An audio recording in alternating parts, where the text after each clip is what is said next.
casi son 4 facetas al día de hoy. Supongo que a lo mejor hay alguna más hasta cuando el Señor nos lleve a su presencia, pero 4 partes de mi vida, ¿no? Y lo quería transmitir. Hay un versículo que voy a traeros, que si lo podéis leer, en 1 Timoteo, que va a ser un poco el eje, capítulo 1, versículo 1. Y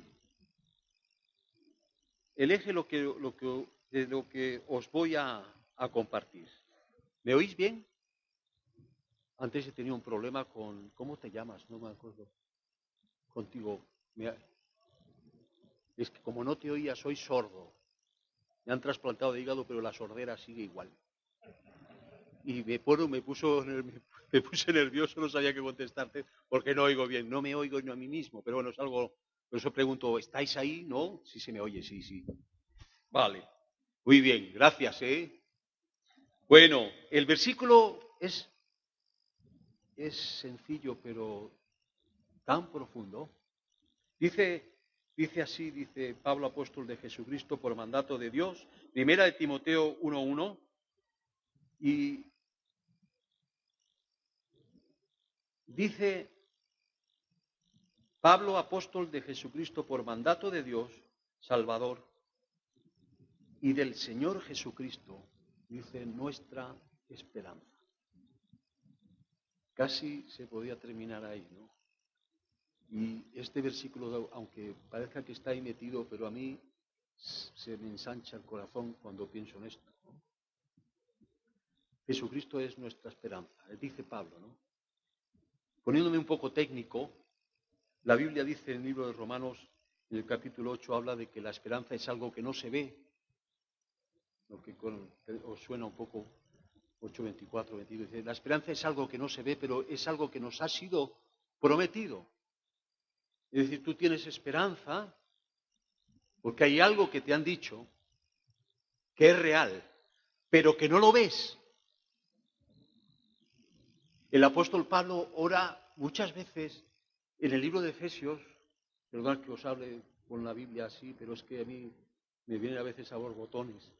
Dice, oro por vosotros los Efesios, dice, para que el Señor os abra el entendimiento, os haga ver, ¿no?, los ojos del entendimiento, para que podáis comprobar, podáis entender cuál es la esperanza tan grande que tenemos y las riquezas tan grandes que tenemos en Cristo.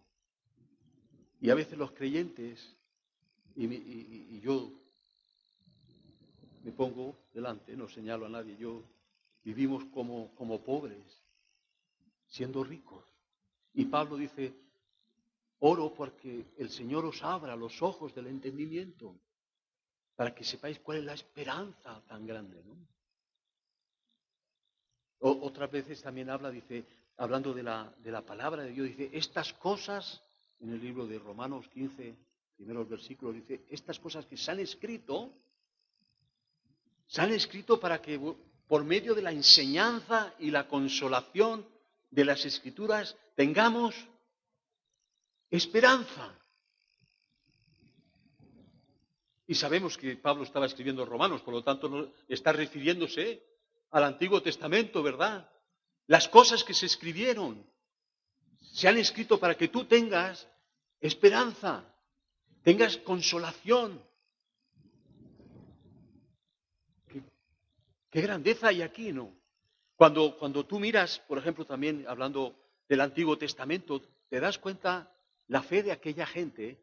Hermanos, ellos no tenían a Cristo. El libro de la fe, en Romanos, capítulo de la fe, habla de que lo veían como lejos, pero no estaban ahí. Ahora, si tú ves la confianza y la esperanza que tenían estos hombres, por ejemplo, en el Salmo dice,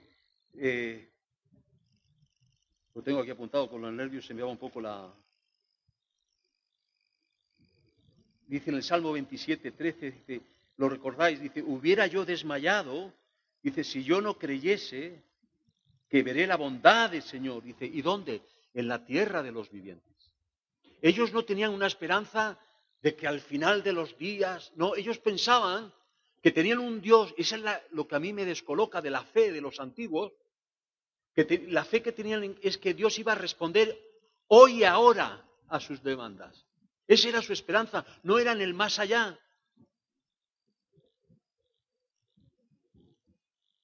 Salmo 42, 5 dice, ¿por qué te abates, alma mía?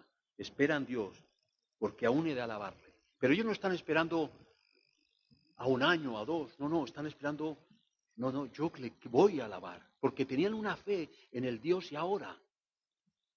Job, por ejemplo, otro, dice, yo sé que mi Redentor vive y después de deshecha esta mi piel, en mi carne he de ver a Dios y no otro.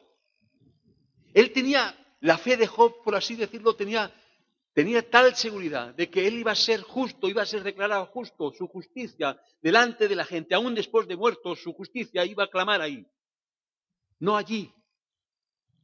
Qué impresionante esa forma, esa actitud que tenía esta gente. Y a veces yo me pongo, a ver, creo que no le llego ni a la suela de los zapatos, ¿no?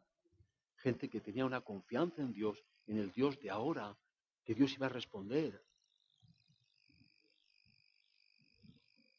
Pablo habla en el libro de Primera de Corintios 13, ese pasaje tan bonito del amor, ¿no? Al final dice, ahora queda solo el amor, la fe, que lo he dicho adrede, ¿lo entendéis? Solo quedan el amor, la fe y ¿qué? La esperanza. Pero que estamos como tontos que creemos en algo que no, hermanos, no.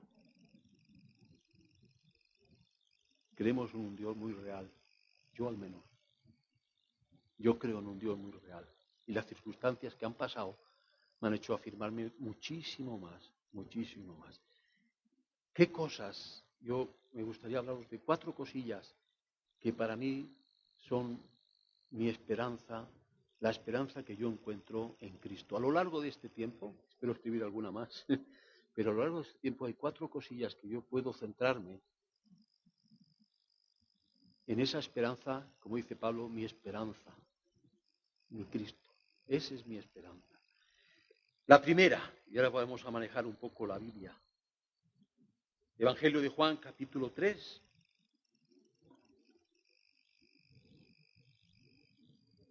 A partir del 17,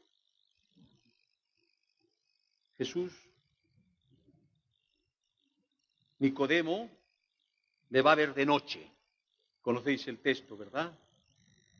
Y le hace unas preguntas y él contesta, como siempre, de una manera muy especial. Pero hay algo que dice al final que es muy interesante. Voy a leer a partir del 16, que lo conocéis todos, que es casi un versículo que todos los evangélicos lo tenemos ahí bien agarrado, ¿no? Dice, porque de tal manera amó Dios al mundo que ha dado a su Hijo unigénito para que todo aquel que en él cree no se pierda, mas tenga vida eterna. Porque no envió Dios a su Hijo al mundo para condenar al mundo, sino para que el mundo sea salvo por él.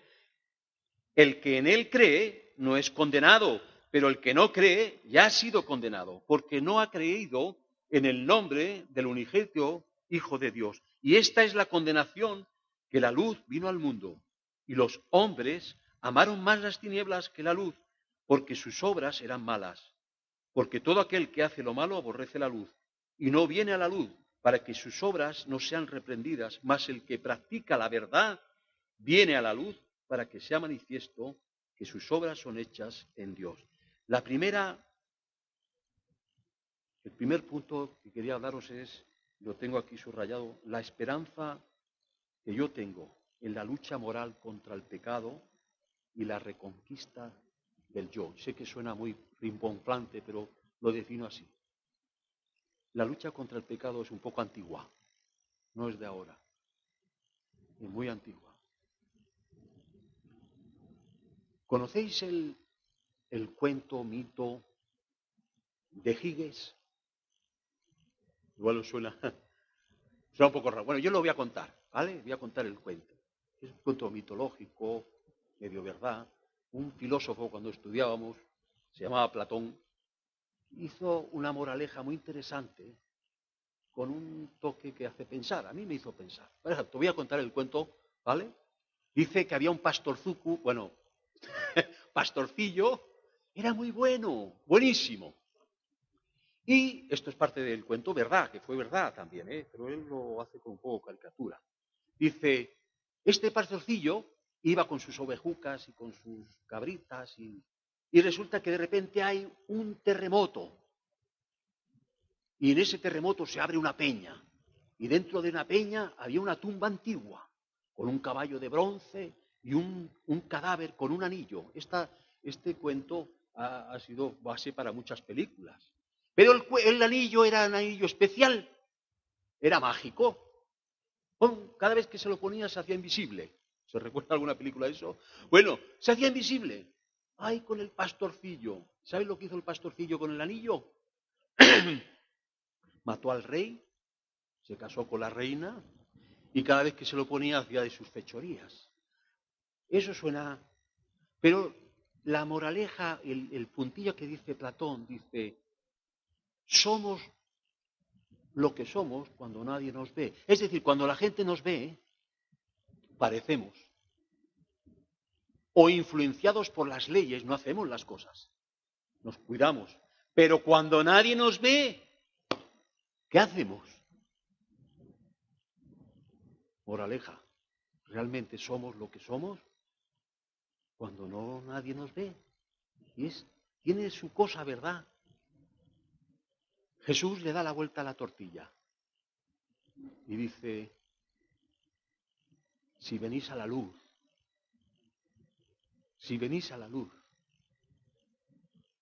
hay limpieza, hay perdón, hay restauración. Pero ¿cuál es el problema? Que la gente ama más que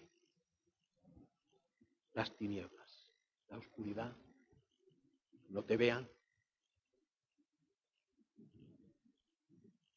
Pero Dios dice en su palabra que hay perdón de pecados, hay restauración, hay limpieza.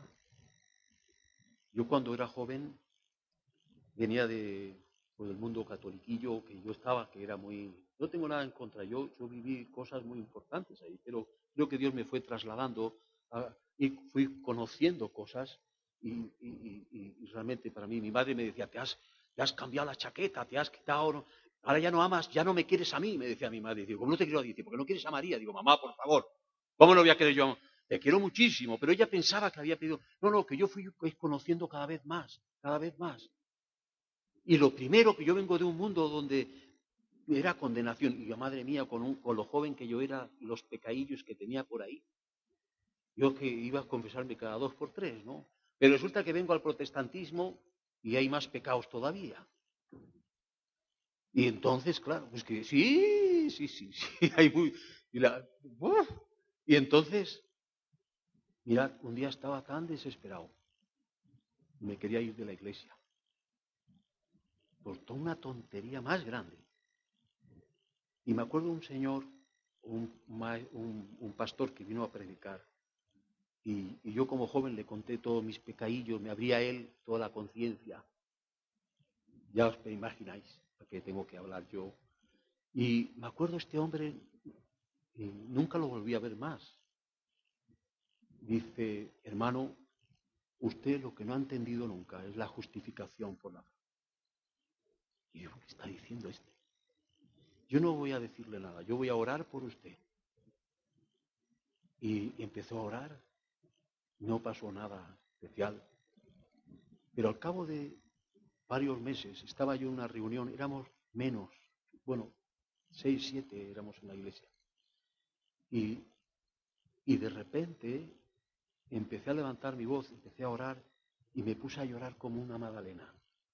Me importó 3 pimientos quien tenía al lado, pero vino una seguridad a mi corazón de que Jesús, como dice 1 de Juan 1:9, ¿no? El que si tú confiesas, Él es justo, bueno, te limpia de toda maldad.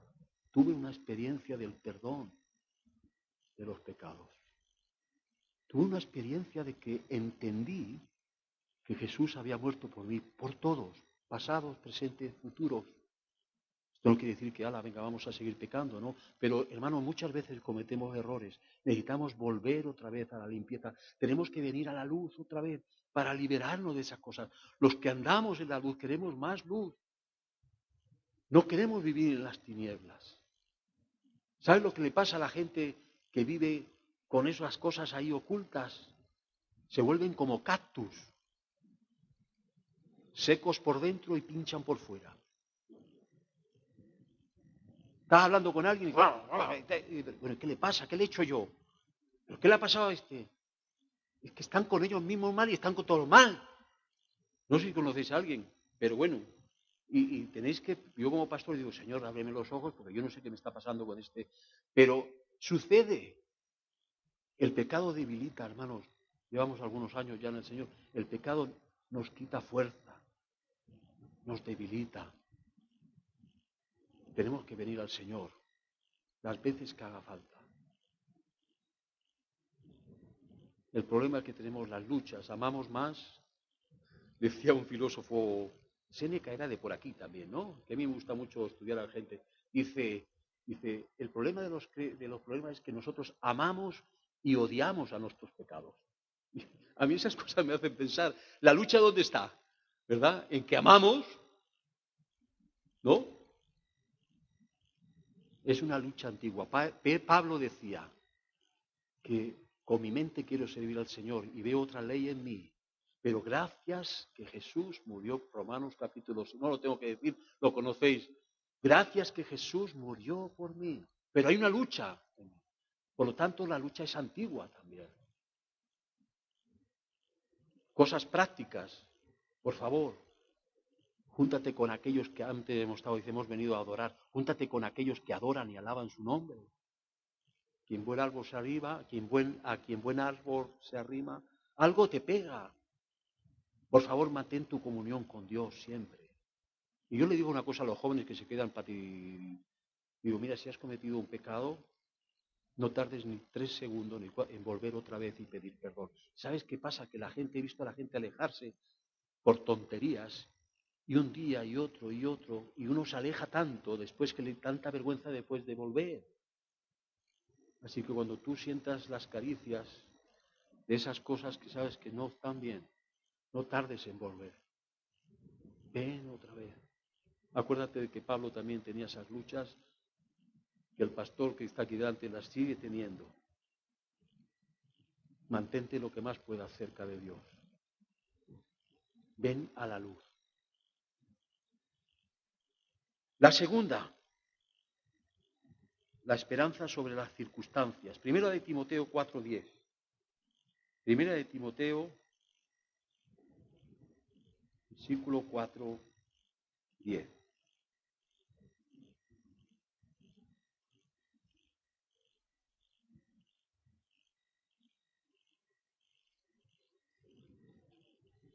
Dice,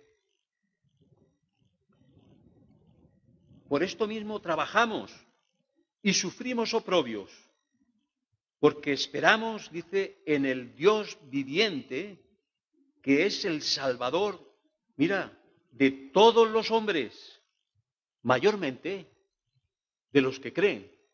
Si yo leo esto literal, yo creo en la misericordia de Dios de todos los hombres. Sale el sol sobre todos, llueve sobre todos. Que lo reconozcamos.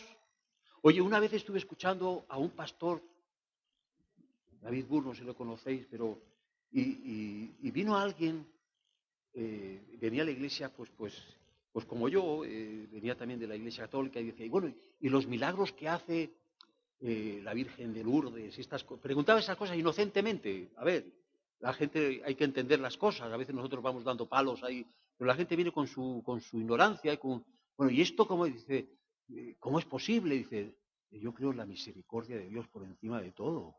A mí me sorprendió tanto esa respuesta.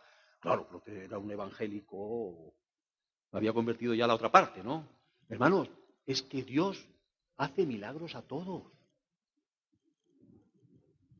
A todos. Aunque no le den las gracias.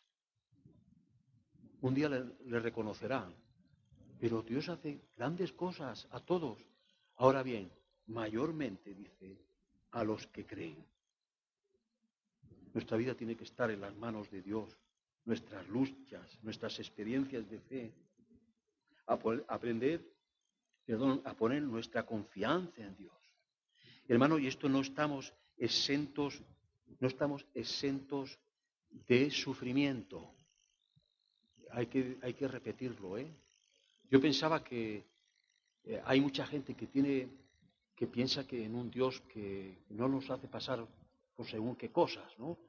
Personalmente, la experiencia que he tenido del trasplante ha sido bastante difícil. No fue un día o dos, fue un año, en lo cual tú te vas viendo cómo te vas apagando. Y las pobres enfermeras, queriendo animar, me decían, hay que ser positivo. Y yo me miraba al espejo y digo, ¿positivo por dónde? No, yo no encontraba el positivismo por ningún lado. Hay que ser positivo. La verdad es que no. Me acordé de lo que decía, me acordé del texto de David, cuando os acordáis que le persigue Saúl, ¿no? Y él está en la cueva y le corta un trozo de la capa, ¿no? Y después le dice, mira, estaba a punto de matarte, pero no lo he hecho, no tuve temor, ¿no? Y dice unas cosas muy, muy, muy bonitas. Saúl dice, tú vas a ser el rey, le está profetizando, ¿no? Y dice, tú vas a ser el rey después de mí, tú vas a ser, pero David no se lo cree. Y se va y dice un versículo así muy, pero que muestra el corazón de David, ¿no? Dice, al final me va a matar. La esperanza que él tenía era nula, ¿no? Dice, este me está mintiendo.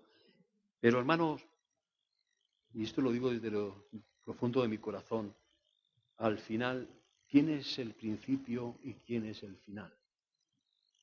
¿Quién es el alfa y quién es la omega? ¿Quién es el único que tiene la última palabra? Lo tiene Dios. El que empezó en ti la obra, ese la va a terminar. Sé positivo. Y yo me caía y digo, positivo, imposible. Como no tengas una esperanza ahí. ¿Qué hacemos en esos tiempos, hermanos? Le voy a leer solamente un versículo que a mí me animó, el Salmo 57, que es también de David. El Salmo 57, versículo 1, dice,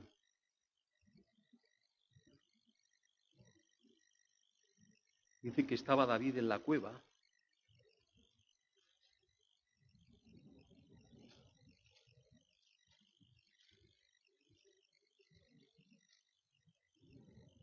ten misericordia de mí, oh Dios, ten misericordia de mí, porque en ti ha confiado mi alma, y en la sombra de tus alas me ampararé. Dice, hasta que pasen los quebrantos. Hasta que pasen los quebrantos. Hermano, como creyentes, depositar en las manos de Dios tu vida no es así de cualquier manera, es algo muy seguro. Les contaba a los hermanos que cuando yo estaba en una de las noches que yo estaba bastante mal, intentando sacarme líquido, pues tocaron una arteria y hubo un derrame por ahí dentro. Total que los riñones se pararon y en ese momento pues, los médicos dijeron no hay más, no. Realmente a mi esposa, la pobre, que es lo que sufrió muchísimo también, le dijeron, oye, mira, no sabemos el tiempo exacto, pero esto no va la cosa muy mal. Yo me debatía entre el dolor, entre la tristeza, una cosa un poco fuerte, ahí una noche muy dolorosa, muy angustiosa, y recuerdo, hermanos, que solamente le decía a los médicos, dice, por favor, parar, parar, parar, yo ya no puedo más. Le decía, por favor, parar, parar. Eh, y oír eso que decían, dice, no sabemos.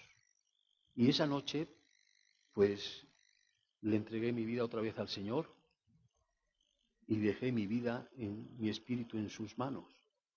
Digo, si me quieres que me vaya, si quieres que me vaya, me voy, y si quieres, pues me quedo, ¿no? Y fue algo triste, muy angustioso. Pero hubo un versículo, la palabra de Dios, y no podía leer, no te creas tú que estaba yo muy fino, pero hubo un versículo que vino de la palabra de Dios a mi mente, que dice, en el libro de Segunda de Corintios, dice, tuve en mí sentencia de muerte para no confiar en mí mismo, sino en aquel que resucita a los muertos, en el cual yo confiaré. ¿Quién me llevó eso a mi mente? Es verdad que yo he leído la Biblia, pero estaba cao, ¿eh?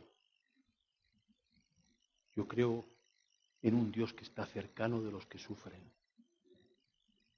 Yo creo en un Dios que se puede agarrar uno, en el cual se puede uno cobijar hasta que pasen los quebrantos, porque no queda más. La experiencia de la muerte es que no tienes donde agarrarte, no tienes seguridad en nadie, y de encima te viene el pastor y te dice, ¿estás preparado para irte ya? Digo, sí. Y esa es la puntilla. ¿Cómo voy a estar preparado? Yo no quiero irme. La tristeza que tenía yo con mis hijos, con mi familia, eso fue muy duro. Me despedí de mi familia. Julio me hizo hacer un testamento. Digo, ¿pero esto qué es? Yo parecía que lo veía más que yo, ¿no? Pero me ponía en temor. Pero, Señor, tú en mí sentencia de muerte para no confiar en mí mismo, sino en Dios que resucita a los muertos, el cual me librará. Hermanos, ¿qué circunstancias constantes nos trae la vida? No estamos exentos de sufrimientos, claro que no. No podemos engañar a la gente. A mí nunca me engañaron, jamás.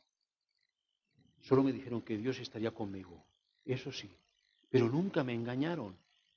Hay gente que se va de la iglesia, ¿por qué? ¿Por qué? ¿Por qué? ¿Por qué? ¿Por qué? Cuando yo me iba a morir, me despedí de mi familia, tuvimos una reunión. Yo no quería dejar mal sabor de boca. Tanto que hemos hecho ahora le voy a pegar una patada al caldero, como dicen en Cantabria, ¿no? Dice, hay buenas vacas que dan buena leche, pero algunas le pegan una patada al caldero y tiran la leche. ¿Para qué ha servido ordeñar la vaca? Para nada, ¿no? Pues resulta que tú has estado trabajando, invirtiendo en tus hijos, en tu familia, en los creyentes, y a lo último, no, yo invertimos. A eso me ayudó mucho mi esposa, que ella también, en particular, tenemos que hacer una reunión y hablar. Quizás el Señor me esté llamando, pero no puedo dejar a mis hijos desconcertados, sino que su fe esté puesta en el Señor. ¿Qué pastor es este que se va del barco a la última? No. Tengo espías, siempre los que tenemos hijos, tenemos espías en la iglesia. Nos miran a ver que lo que decimos, porque en casa, nos lo recuerdan, sobre todo la pequeña, me lo recuerda siempre. Mira tú lo que dijiste, sin vergüenza. Mala, le digo. No, pero tenemos que encaminar, tenemos que dejar también a los que vienen detrás que sus ojos estén puestos en el Señor, no en nosotros. Y en todas las circunstancias. Hermanos, una vez que la iglesia de Cabezón estaba llena, pero abarrotada, como dicen, no cabíamos. La época de aquella, me acuerdo decían, España va bien. ¿Te acordáis de esto? Y no sé qué prediqué ese domingo, digo, España va bien. Y vamos todos bien. Y en cuanto falte esto, madre mía, ¿dónde está la fidelidad a Dios? ¿Dónde está el compromiso? ¿Dónde están las cosas? Uturru de Froatú, nada, desaparecen. Hermanos, no, que va, esto no puede ser así. O gente también dolida, ¿por qué? No, hermanos, que no. Yo también lo dije, Señor, ¿por qué?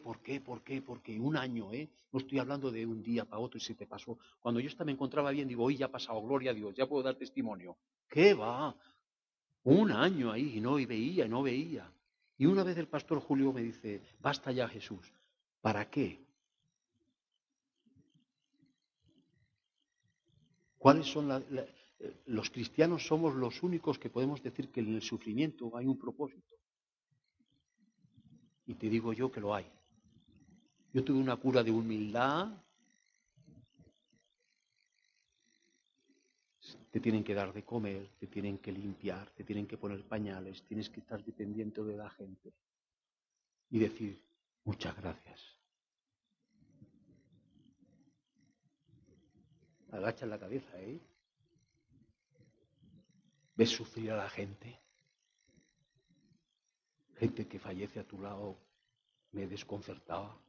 Había un gitanuco que le dio una subida de azúcar, también el gitanuco tenía un compañero que las armaba gordas. Porque decía, no puedes tomar azúcar, no puedes comer. Y la mujer, jamón, que lo otro por ahí me decía, ¿quieres comer? Digo, hombre, por allí se va el camino, ten cuidado, Le pegó un subidón de azúcar, cayó allí, todas allí ya trabajando. Cuando yo lo vi aquello me empecé a compungir, empecé a llorar y a orar por él.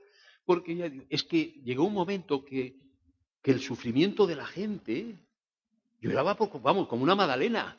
Me ponía a llorar por cualquier cosa.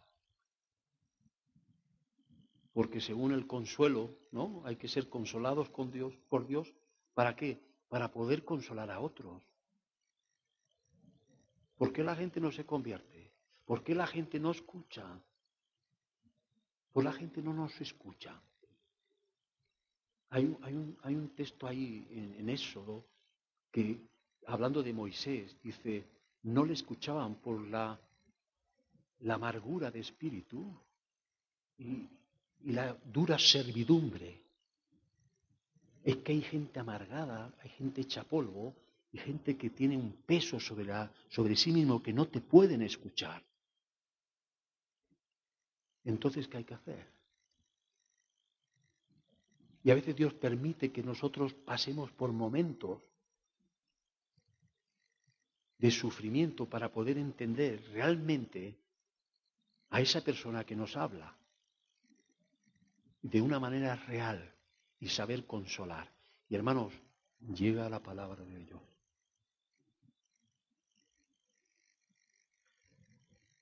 Mi esperanza en medio de las circunstancias, Jesucristo. No quiero alargarme mucho porque veo ya, no es la hora, no todavía tengo, vale. No, pero bueno, no quiero aburriros mucho tampoco ni ser pesado. Tercer punto, esperanza, aunque ya he hablado un poco de esto, para la vida eterna. Primera de Tesalonicenses 4:13. Primera de Tesalonicenses 4:13.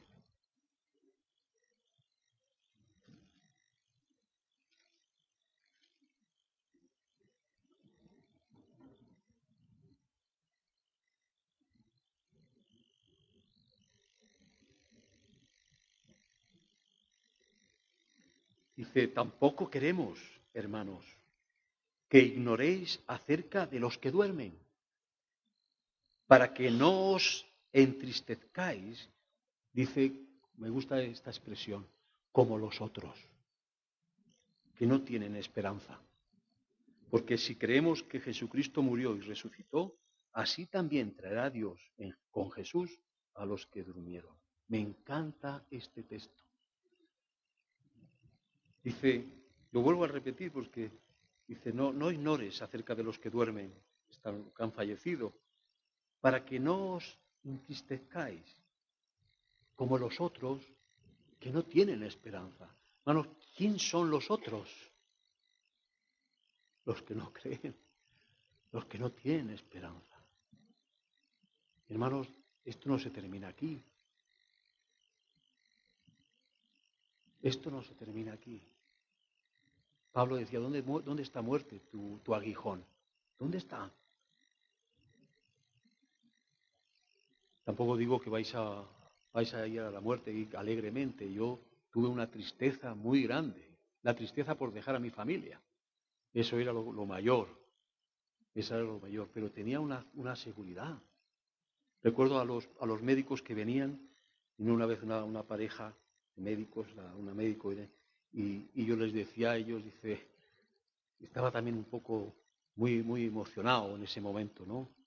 Y dice, yo ya sé que vosotros no creéis como yo. A mí me llamaban un poco el curilla de la sexta, porque claro, llega un momento que te conocían y hablabas desde la cama con la gente y dice, yo sé que vosotros no creéis tanto como yo. Dice, yo espero, yo creo que hay una vida eterna.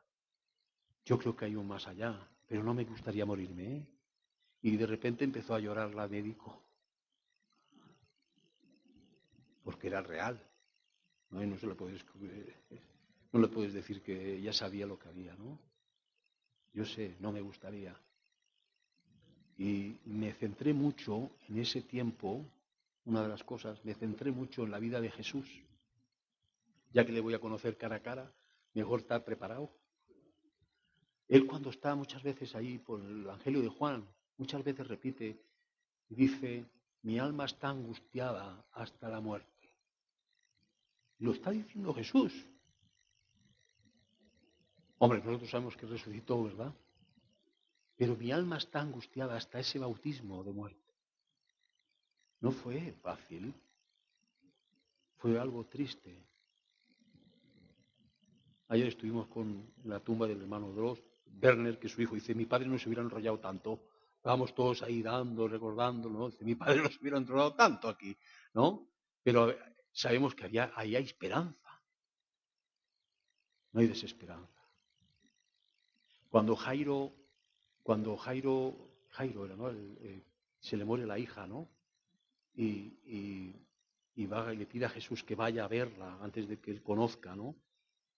Recuerdo ese texto también con mucho cariño porque vienen los aguafiestas, con la realidad. Y dice, ¿para qué molestas a Jesús si tu hija ha muerto? Y Jesús, ¿sabe lo que le dice? No temas, cree solamente. ¿Cómo vencemos el temor? ¿Cómo vencemos nuestros miedos? Creyendo, hermanos, afianzándonos en la palabra de Dios. Es tan importante tu comunión con Dios, tu relación con Dios. Es muy importante que tú tengas relación con Dios, que tú abras la Biblia, que Dios te hable. No estoy hablando de estudios, sino que Dios te hable a ti, que te pongas en sus manos, que tú ores, que tengas comunión con Dios, que te llene de su verdad, que te llene de su esperanza. Eso es lo que te va a mantener al final. No los estudios que haya hecho. No. Una realidad con Dios. Hermanos, una pregunta sencilla. ¿Para qué ha servido conocer a Cristo? Una pregunta existencial. ¿Para qué me ha servido a mí conocer a Cristo? ¿Te lo puedes preguntar? ¿Y puedes responder? Cuando vengan las circunstancias, cuando venga el momento clave en tu vida, existencial sobre todo. ¿Para qué te ha servido a ti conocer al Señor? Los problemas que nos vienen a todos encima. Si te digo lo que me ha pasado antes de venir para acá, se me rompen los dos coches. Bueno, no es que sea millonario, ¿eh? Tengo unos coches ya más viejillos. El mecánico me decía, ya te vale, ¿eh? 400.000 kilómetros. Digo, que siempre tiramos un poco más. A ver si, si podemos sacar, por no gastar. Digo, pero es que ya te vale, chico. Al otro voy a coger, no me puede. Voy para acá, que tenía un sitio reservado en la casa de un hermano. El hermano me dice que no me puede tener en casa. Digo, me he quedado a dormir en el coche. Me he quedado a dormir, ya no sabía. Cosas que pasan a última hora. O te quedas sin trabajo, o fallece un hijo, o te viene una enfermedad. ¿Para qué me ha servido a mí conocer a Cristo? ¿Es Dios un Dios muy real en mi vida?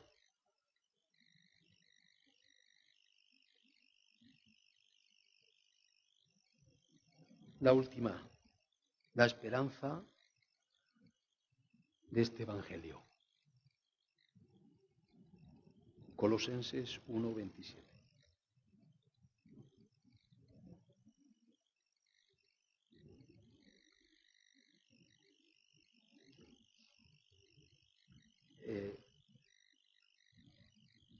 Lo voy a dividir en dos partes. El eje de este capítulo, pues no enrollarme mucho, pero el eje de este capítulo está en el versículo 5. Capítulo 1, versículo 5, y leeremos versículo 27, 24 en adelante, perdón. El versículo 5 de ese dicho Colosenses, ¿no? Dice, habiendo oído de vuestra fe en Cristo Jesús y del amor que tenéis a todos los santos, y dice, a causa de la esperanza que os está guardada en los cielos, de la cual ya habéis oído por la palabra verdadera, dice, de este Evangelio. El versículo 24 en adelante dice, ahora me gozo en lo que padezco por vosotros y cumplo en mi carne lo que falta de las aflicciones de Cristo por su cuerpo, que es la Iglesia, de la cual fui hecho ministro según la administración de vosotros para que anuncie cumplidamente la palabra de Dios, el misterio que había estado oculto desde los siglos y edades, pero que ahora ha sido manifestado a sus santos, a quienes Dios quiso dar a conocer, dice, las riquezas de la gloria de este ministerio entre los gentiles, que es Cristo en vosotros, la esperanza de gloria, a quien anunciamos amonestando a todo hombre y enseñando a todo hombre en toda sabiduría, a fin de presentar perfecto a Cristo Jesús, dice, a todo hombre. La esperanza de este Evangelio. ¿Sabéis por qué sigo predicando este Evangelio? Porque trae mucha esperanza, porque cambia a la gente. ¿Sabéis por qué sigo yendo después de 20 y tantos años? Seguimos yendo a las prisiones. El ministerio en prisión es un ministerio muy fructífero. Cuando yo entré la primera vez casi me da algo, pero al pastor Julio dice, a ver si toco algo y se me pega algo malo. Entramos porque una madre lloraba por su hijo. Pastor, ¿puede hablarle a mi hijo que está preso? Y las lágrimas de una madre, a ver quién dice que no. Después 20 y tantos años, 22, 23 años creo que llevamos. Y he visto gente cambiada. No os digo las fechorías porque la gente dice, pero os sorprenderíais estar sentados con personas, digo personas, normales, porque somos anormales y el Evangelio nos vuelve que normales. Aunque hay mucho anormal todavía convertido, pero bueno, esperamos que el Evangelio, pero este Evangelio, hermanos, trae esperanza. No te canses de predicar. Tampoco des la paliza. Yo no soy de dar la paliza a la gente. Pero yo en cuanto puedo meto. Yo es que tengo esperanza de que Dios puede tocar los corazones. Yo entré como un joven, estaba estudiando y un chaval empezó a cantarme un himno así en plan tonto, Jesús, Jesús, nombre maravilloso para mí. Digo, mira, le he caído bien porque me llamo Jesús. Y empezamos así, uno que salió de un seminario y yo quería entrar en el seminario y salimos de los dos del seminario. Pero la cuestión es que tuve una experiencia, cambió mi vida, pero la cambió hasta del lugar de vivir. Yo vivía en Palma de Mallorca, no os cuento toda la película, pero todo el periplo que hice, pero terminé en Santander. Es que me cambió todo. Mi forma de orar, mi forma de alabar, mi forma de hacer las cosas, mi forma de rezar, mi forma de todo. Y sigue, ¿eh? Yo tengo esperanza que la gente se convierta, hermanos. No pienses que no. Y me gusta este último texto, porque parece un poco extraño. Cuando lo leí por primera vez, ahora lo entiendo algo más. Dice que Pablo dice, me gozo, ¿no?, en lo que padezco por vosotros y cumplo en mi carne lo que falta de las aflicciones de Cristo. Pero bueno, pero si Cristo ya murió, ¿no?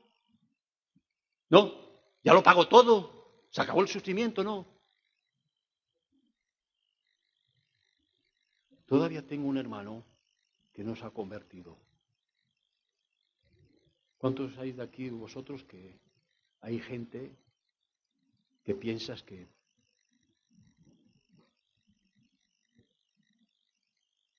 a veces requiere rodillas, orar, paciencia, dan 3 pasos adelante, 2 para atrás? Aún hay aflicciones en el cuerpo, para el cuerpo de Cristo. Hasta que se ha formado el cuerpo de Cristo, hasta que vengan los que tienen que venir. Yo creo que Antequera como cabezón todavía falta gente por venir. Todavía hay aflicciones, pero este evangelio, querido, este evangelio tiene... esto no son tonterías, esto toca el corazón a la gente y lo transforma. No pienses lo que no crees tú, que el otro día estuve hablando con la alcaldesa de Santander. Y te puedes creer, la gente a veces, cuando hablas del corazón, y Dios está respaldando esas palabras, ¿no? El Espíritu Santo toca a la gente. O estaba yo trabajando, me acuerdo cuando estaba trabajando una vez, y me dice uno, oye, después de tanto tiempo, me dice uno, tú nunca dices tacos, ¿no? Oí, dice, ¿por qué lo dices? Que no te he oído decir nada de eso. Que bueno, tan bueno no soy, pero son tonterías que pasan. Pero que puedes hablar del Señor con la esperanza de que eso puede transformar a las personas. ¿Piensas que no? Pues entonces somos los de más pena que damos a todo el mundo. Estamos perdiendo el tiempo. Hace 33 años que me bauticé, ayer. Hace 33 años que me bauticé. Me convertí un poco antes. Y como decía uno, la verdad, la realidad de que fue real, eso es que estoy hoy aquí. Y no soy el mismo. ¿Lo puedes decir tú? ¿Tú crees en la palabra de Dios que transforma a la gente, que la cambia?